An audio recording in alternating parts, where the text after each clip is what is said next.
Welcome to dedication hub. दोस्तों आज है 20 अगस्त 2020 और हम आज के बेस्ट और सिलेक्टेड करंट अफेयर्स के क्वेश्चंस को डिस्कस करेंगे और साथ ही हर क्वेश्चन से रिलेटेड इंपॉर्टेंट फैक्ट्स भी मैं आपको डिटेल से बताऊंगा। और आपकी अच्छी तैयारी के लिए इस वीडियो के लास्ट में आपके लिए एक टेस्ट भी रखा गया है जिनके आंसर्स आपको कमेंट बॉक्स में देने हैं। तो ये वीडियो आपके लिए बहुत ज़्यादा इंपॉर्टेंट होने वाला है और ये सारे फैक्ट्स आपको इसी वीडियो में याद हो जाएंगे। बस आपको अगले 5 से 10 मिनट तक इस वीडियो को ध्यान से और पूरा देखना है। तो आइए अब हर दिन करें तैयारी डेडिकेशन हब के साथ। तो चलिए इस बेहतरीन दिन की बेहतरीन और शानदार शुरुआत करते हैं। तो देखिए पहला क्वेश्चन है, फोटो बाबा के नाम से विख्यात है, यानी फोटो बाबा के नाम से किसे जाना जाता है? स्वामी अग्निवेश, अरुण नौटियाल, रतनपाल, स्वामी सुंदरानंद। तो इसका सही आंसर है स्वामी सुंदरानंद को फोटो बाबा के नाम से जाना जाता है। आइए अब डिटेल से जानते हैं कि इन्हें फोटो बाबा के नाम से क्यों जाना जाता है। अब देखिए इन्हें फोटो बाबा क्यों कहा जाता है। तो देखिए स्वामी सुंदरानंद करीब 7 दशकों से गंगोत्री धाम में अपनी खींची तस्वीरों के जरिए गंगा व हिमालय का संरक्षण कर रहे हैं। अब देखिए बेसिकली ये कहाँ से हैं? ये आंध्र प्रदेश के अनंतपुरम जिले से हैं। कहाँ से हैं? आंध्र प्रदेश के अनंतपुरम जिले से। वर्तमान में इनकी आयु कितनी है? 94 वर्ष है। और 1948 में क्या हुआ था? ये पहली बार कहाँ आए थे? गंगोत्री आए थे। कब आए थे? 1948 में। अब देखिए गौमुख की सुंदरता से अभिभूत होकर इन्होंने क्या करा? स्वामी तपोवन महाराज के साथ ही गंगोत्री में रहने का निर्णय किया और इसके बाद हिमालय क्षेत्र का भ्रमण कर लाखों तस्वीरें खींची व अमेरिका व यूरोप के कई देशों में अपनी तस्वीरों की प्रदर्शनी लगाई। तो देखिए स्वामी सुंदरानंद ने क्या करा? 1948 में आए गंगोत्री और उसके बाद यहीं पर रुकने का निर्णय किया। उसके बाद बहुत सी तस्वीरें खींची और उनकी प्रदर्शनी लगाई। और देखिए अपनी खींची तस्वीरों के जरिए इन्होंने गंगा व हिमालय का संरक्षण किया। इसके अलावा भी इन्होंने बहुत से काम किए। आइए देखते हैं। अब देखिए इंपॉर्टेंट पॉइंट है, 2019 में इन्होंने गंगोत्री में तपोवनम हिरण्यगर्भ कलादीर्घ, क्या नाम है? तपोवनम हिरण्यगर्भ कलादीर्घ आर्ट गैलरी का निर्माण भी कराया। किसका निर्माण करवाया? आर्ट गैलरी, जिसका नाम क्या है? तपोवनम हिरण्यगर्भ कलादीर्घ। अब देखिए नेक्स्ट है, स्वामी जी की जो साधना है इसको दिखाने के लिए क्या हुआ? बीबीसी और डिस्कवरी जो 2 बड़े चैनल हैं इन्होंने इनके जीवन पर आधारित डॉक्यूमेंट्री बनाई। क्या बनाई? डॉक्यूमेंट्री बनाई। किसने? बीबीसी व डिस्कवरी ने। अब देखिए वेरी वेरी इंपॉर्टेंट पॉइंट है, इनकी तस्वीरों व अनुभव पर एक पुस्तक Himalaya through the lens of a sadhu, क्या नाम है? Himalaya through the lens of a sadhu भी प्रकाशित हो चुकी है। अब देखिए क्वेश्चन किसी भी तरीके से पूछा जा सकता है, Himalaya through the lens of a sadhu किसके जीवन पर आधारित है? किसके जीवन पर आधारित है? स्वामी सुंदरानंद, जिनको क्या कहा जाता है? फोटो बाबा कहा जाता है। क्यों कहा जाता है? क्योंकि गंगोत्री धाम में अपनी खींची तस्वीरों के जरिए इन्होंने गंगा व हिमालय का संरक्षण किया है, इसी वजह से इनको फोटो बाबा कहा जाता है। तो दोस्तों ये था आज का पहला क्वेश्चन कि फोटो बाबा के नाम से किसे जाना जाता है? तो स्वामी सुंदरानंद। आगे बढ़ने से पहले आप सभी से रिक्वेस्ट है, अगर आपको हमारी वीडियोस हेल्पफुल लग रही हो और आपको पसंद आ रही हो तो हमारी वीडियो को लाइक और शेयर जरूर कीजिएगा। आइए नेक्स्ट क्वेश्चन देखते हैं। अब देखिए वेरी वेरी इंपॉर्टेंट क्वेश्चन है, किस संस्थान के कृषि वैज्ञानिकों ने सफेद मंडुवे की VL 382 प्रजाति विकसित की है? किसकी? सफेद मंडुवे की VL 382 प्रजाति विकसित की है। ऑप्शंस हैं विवेकानंद पर्वतीय कृषि अनुसंधान संस्थान अल्मोड़ा, दूसरा आपका पतंजलि विश्वविद्यालय हरिद्वार, तीसरा है पंतनगर कृषि विश्वविद्यालय उधम सिंह नगर और चौथा है दून विश्वविद्यालय। तो इसका सही आंसर है विवेकानंद पर्वतीय कृषि अनुसंधान संस्थान अल्मोड़ा। इसके द्वारा सफेद मंडुवे की VL 382 प्रजाति विकसित की गई है। आइए अब डिटेल से जानते हैं। अब देखिए जैसे कि मैं आपको पहले बता चुका हूं, विवेकानंद पर्वतीय कृषि अनुसंधान संस्थान अल्मोड़ा इसने क्या करा? सफेद मंडुवे की VL 382 प्रजाति विकसित की है। अब देखिए समझेगा, मंडुवे का जो आटा होता है और इसकी जो रोटी बनती है किस रंग की होती है? काले या भूरे रंग की होती है। लेकिन हम लोग क्या प्रेफर करते हैं? सफेद रंग की रोटी खाना प्रेफर करते हैं। इसी वजह से क्या होता है कि मंडुवे में इतने पौष्टिक तत्व होने के बाद भी हम लोग क्या करते हैं? सफेद रंग का आटा प्रीफर करते हैं। और इसी समस्या का समाधान निकाला किसने? विवेकानंद पर्वतीय कृषि अनुसंधान संस्थान अल्मोड़ा ने। इन्होंने क्या करा? सफेद मंडुवे की VL 382 प्रजाति विकसित की है। अब इससे क्या हुआ? इससे उत्तराखंड में भी गेहूं जैसे सफेद मंडुवे की फसल देखने को मिलेगी। अब देखिए कृषि विज्ञान केंद्र चिन्याली सौड़ में इसके सफल प्रयोग के बाद अब किसानों को उपलब्ध कराने के लिए बीज तैयार है। तो अब क्या हो चुका है? सफेद मंडुवे की VL 382 प्रजाति विकसित की जा चुकी है। अब देखिए मंडुवे की पारंपरिक प्रजाति में प्रति 100 ग्राम में कितने में? प्रति 100 ग्राम में 294 मिलीग्राम कैल्शियम और 6 मिलीग्राम प्रोटीन पाया जाता है। अब देखिए जो सफेद मंडुआ होगा ये इससे भी ज्यादा क्या होगा? पौष्टिक तत्वों से भरपूर होगा। सफेद मंडुए में क्या है? कैल्शियम आपका 340 ग्राम है और प्रोटीन 8.8 मिलीग्राम है। सफेद मंडुआ इसकी VL 382 जो प्रजाति है वो किसने विकसित की है? विवेकानंद पर्वतीय कृषि अनुसंधान संस्थान अल्मोड़ा। तो ये थे इसके बारे में सारे फैक्ट्स। आइए अब नेक्स्ट क्वेश्चन जानते हैं।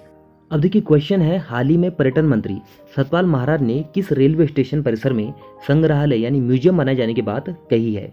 ऑप्शंस हैं Dehradun railway station, Kathgodam railway station, Kotdwar railway station और लास्ट है ऋषिकेश रेलवे स्टेशन। तो इसका सही आंसर है ऋषिकेश रेलवे स्टेशन। यानी यहीं पर क्या है, सतपाल महाराज जी ने क्या करने की बात कही है? म्यूजियम यानी संग्रहालय बनाए जाने की बात कही है। अब आइए इससे रिलेटेड सारे इंपॉर्टेंट फैक्ट्स जान लेते हैं। अब देखिए पर्यटन मंत्री सतपाल महाराज जी ने कहा कि ऋषिकेश न्यू रेलवे स्टेशन परिसर में संग्रहालय यानी म्यूजियम बनाया जाएगा। इसमें पुराना रेल इंजन और वायुसेना का पुराना विमान स्थापित किया जाएगा। रेलवे स्टेशनों से निकलने वाली ब्रांच लाइनों के नजदीक पौराणिक स्थलों पर गेस्ट हाउस बनाए जाएंगे। पर्यटन मंत्री जी ने बताया कि ऋषिकेश कर्णप्रयाग रेलवे लाइन का काम कोंकण रेलवे की तर्ज पर किया जा रहा है। तो जो ऋषिकेश कर्णप्रयाग रेलवे जो लाइन है, इसका काम किसकी तर्ज पर किया जा रहा है? कोंकण रेलवे की तर्ज पर किया जा रहा है। इससे क्या होगा, जो अधिकांश लाइनें हैं वो सुरंगों के अंदर से होकर जाएगी। अब देखिए यहाँ पर बात की जा रही है उत्तराखंड रेल परिवहन के बारे में, तो आइए उसके बारे में सारे इंपॉर्टेंट फैक्ट्स जान लेते हैं। अब देखिए उत्तराखंड में परिवहन के मुख्यतः 3 साधन हैं, सड़क परिवहन, रेल परिवहन और हवाई सेवा। इस वक्त हम बात करें उत्तराखंड रेल परिवहन के बारे में। अब देखिए मुख्य स्टेशन यानी प्रमुख रेलवे स्टेशन कौन कौन से हैं? देहरादून, रायवाला, ऋषिकेश, हरिद्वार, रुड़की, काशीपुर, रामनगर, रुद्रप्रयाग, किच्छा, लाल कुआं, हल्द्वानी, काठगोदाम और टनकपुर। अब देखिए मार्च 1900 में स्थापित देहरादून रेलवे स्टेशन, कभी हुई स्थापना? 1900 में स्थापना हुई थी। उत्तराखंड में उत्तर रेलवे का सबसे आखिरी स्टेशन है, कौन सा? देहरादून रेलवे स्टेशन, जिसकी स्थापना 1900 में हुई थी। अब देखिए देहरादून रेल पर वर्ष 1997 और 100 वर्ष पूरे होने पर यानी वर्ष 2000 में डाक टिकट जारी किया गया था। वेरी वेरी इंपॉर्टेंट है, देहरादून रेल पर वर्ष 1997 और वर्ष 2000 में डाक टिकट जारी किया गया था और इसकी स्थापना 1900 में हुई थी और यह उत्तराखंड में उत्तर रेलवे का सबसे आखिरी स्टेशन है। अब देखिए देहरादून रेलवे स्टेशन को साफ सफाई, अच्छी यात्रा सुविधाएं प्रदान करने तथा अन्य व्यवस्थाओं के लिए सितंबर 2003 में ISO यानी इंटरनेशनल स्टैंडर्ड ऑर्गेनाइजेशन का दर्जा प्रदान किया गया। कब? सितंबर 2003 में। किसको? देहरादून रेलवे स्टेशन को। यह दर्जा पाने वाला यह राज्य का पहला स्टेशन है। तो ISO का दर्जा पाने वाला राज्य का पहला स्टेशन कौन सा? आपका देहरादून रेलवे स्टेशन, जिसकी स्थापना कब हुई थी? वर्ष 1900 में और इस पर 1997 और 2000 में डाक टिकट जारी किया गया था। अब देखिए इंपॉर्टेंट पॉइंट है, ऋषिकेश रेलवे स्टेशन राज्य का सबसे बड़ा रेलवे स्टेशन है। तो उत्तराखंड राज्य का सबसे बड़ा रेलवे स्टेशन कौन सा? आपका ऋषिकेश रेलवे स्टेशन है। अब देखिए यहीं पर क्या है, जो पर्यटन मंत्री आपके सतपाल महाराज जी, इन्होंने म्यूजियम यानी संग्रहालय स्थापित करने की घोषणा की है। आइए नेक्स्ट क्वेश्चन देखते हैं। अब देखिए इंपॉर्टेंट क्वेश्चन है, उत्तराखंड में किन बोलियों के संरक्षण के लिए विधायकों की समिति बनाई जाएगी? किन बोलियों के संरक्षण के लिए विधायकों की समिति बनाई जाएगी? ऑप्शंस हैं गढ़वाली, कुमाऊनी, जौनसारी और उपरोक्त सभी। तो इसका सही आंसर है उपरोक्त सभी, यानी गढ़वाली, कुमाऊनी और जौनसारी जो बोलियां हैं, इनके संरक्षण के लिए विधायकों की समिति बनाई जाएगी। आइए अब डिटेल से जानते हैं। अब देखिए उत्तराखंड में गढ़वाली, कुमाऊनी, जौनसारी बोलियों के लिए विधायकों की समिति बनाई जाएगी। देखिए विधानसभा अध्यक्ष हैं प्रेमचंद्र अग्रवाल जी, इन्होंने क्या करा? स्वर्गीय इंद्रमणि बडोनी जी, इनकी पुण्यतिथि पर यह घोषणा की थी, यानी 18 अगस्त को।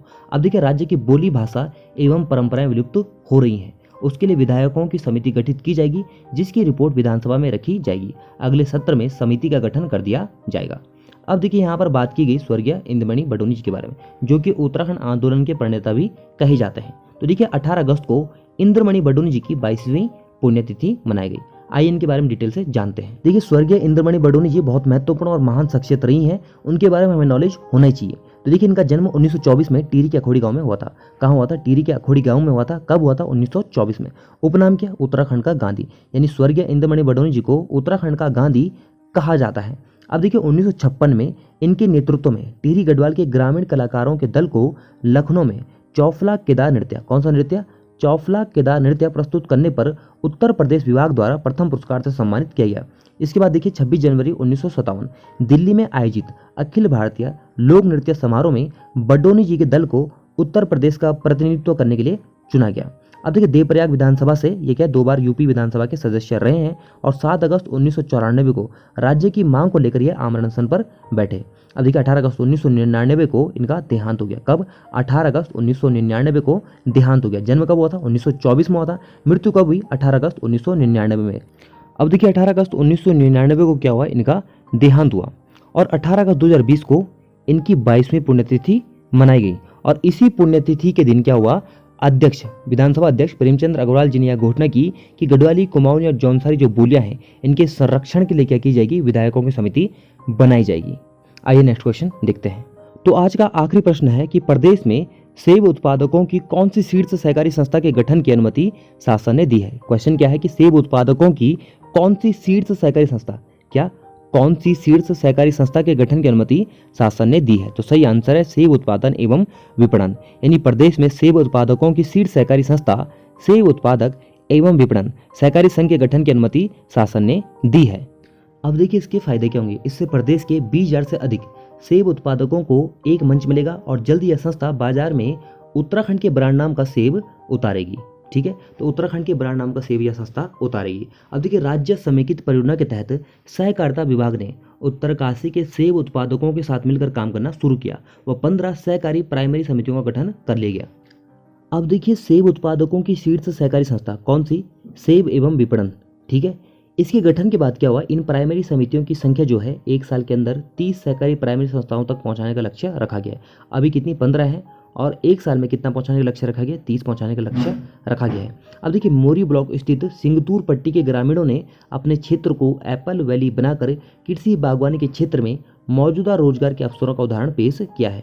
अब देखिए सहकारिता मंत्री आपके डॉक्टर धन सिंह रावत और सहकारिता सचिव हैं आर मीनाक्षी सुंदरम। आइए अब कुछ वन लाइनर इंपॉर्टेंट फैक्ट्स जान लेते हैं। देखिए केंद्र सरकार उत्तराखंड में गंगा के बाद अब यमुना के संरक्षण के साथ ही उसकी सफाई की विशेष योजना शुरू करेगा। इसकी शुरुआत यमुनोत्री से की जाएगी। अब देखिए केंद्रीय वन मंत्री आपके प्रकाश जावड़ेकर और राज्य वन मंत्री आपके डॉक्टर हरक सिंह रावत। ठीक है, अब देखिए नेक्स्ट है गढ़वाल विश्वविद्यालय से संबंध लगभग 14 चिकित्सा विज्ञान संस्थान, पैरामेडिकोज, डेंटल व नर्सिंग कॉलेज अब एचएनवी चिकित्सा विश्वविद्यालय से संबंधित हो जाएंगे। अब देखिए इसकी स्थापना यानी एचएनवी चिकित्सा विश्वविद्यालय की स्थापना 2014 में हुई है और देखिए जो आपका गढ़वाल विश्वविद्यालय उसकी स्थापना 1973 में हुई है।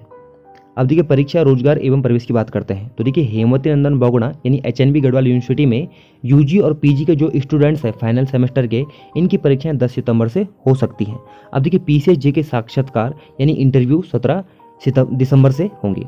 और नेक्स्ट है कि आपका जो यूके SSS इसने सरकार से पेपर करवाने की अनुमति मांगी और सरकार ने कोरोना के चलते क्या अनुमति नहीं दी। अब आइए कल के क्वेश्चन के आंसर जान लेते हैं। तो देखिए पहला क्वेश्चन था अन्नकूट पर्व किस धाम में मनाया जाता है। तो इसका सही आंसर है बद्रीनाथ धाम में मनाया जाता है। नेक्स्ट है किसके द्वारा देवप्रयाग स्थित सुप्रसिद्ध नक्षत्र वेधशाला में संग्रहित दुर्लभ पांडुलिपियों के अध्ययन व शोध कार्य की शुरुआत की गई। तो इसका सही आंसर है पतंजलि योगपीठ। तो देखिए मोस्टली सभी स्टूडेंट ने सही आंसर दिए और मैं आपसे भी रिक्वेस्ट करूंगा कि अपने आंसर कमेंट बॉक्स में जरूर लिखा करें और ऐसा करना अपनी आदत बना लीजिए, इससे आपको ये याद हो जाएंगे। आइए आज के क्वेश्चन देखते हैं। आज का पहला क्वेश्चन और वेरी वेरी इंपॉर्टेंट है, स्वच्छ सर्वेक्षण 2020 में देश भर में किस नगर पंचायत को प्रथम स्थान प्राप्त हुआ है। दूसरा है लंदन और फ्रांस के संग्रहालय में गढ़वाल के सांस्कृतिक इतिहास और सभ्यता से संबंधित दस्तावेज को भारत में डिजिटलाइजेशन के रूप में लाने की कवायद किस ट्रस्ट के द्वारा की जा रही है। तो दोस्तों ये थे आज के करंट अफेयर्स के सिलेक्टेड क्वेश्चन। अगर ये वीडियो आपके लिए थोड़ा भी हेल्पफुल रही हो तो इस वीडियो को ज़्यादा से ज़्यादा शेयर कीजिएगा। आपको कोई सुझाव हो या शिकायत भी हो तो कमेंट बॉक्स में जरूर लिखें। और आपके लिए PDF मनीषा मखलोगा ने तैयार की है। मिलते हैं कल सुबह 21 अगस्त के करंट अफेयर्स के साथ। Thanks for watching.